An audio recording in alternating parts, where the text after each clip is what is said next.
My wife looked me dead in the eyes and said, "Let's swap partners with my coworker and his wife. Just for one night." At first, I laughed because I thought she was joking. But she kept bringing it up again and again.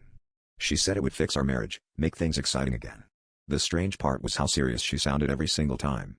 Eventually, I agreed. Not because I wanted to, but because I wanted to know why she was so desperate for this to happen. A few days later, we drove to a cabin deep in the woods, far away from the city. There was no phone signal, no nearby houses, nothing except darkness and trees surrounding us. The moment we arrived, something felt wrong. Her coworker barely spoke a word the entire night, and his wife looked nervous, like she wanted to say something but was too scared to do it. Every time I asked if she was okay, she would look at my wife for a second and then immediately stay silent. Dinner felt uncomfortable. Nobody touched the food except my wife. The air inside the cabin felt heavy, almost impossible to breathe in. Then suddenly, all the lights went out. For a few seconds, everything was completely black and silent. When the generator finally turned back on, my wife and her coworker were gone. Only his wife was sitting there, shaking and crying quietly.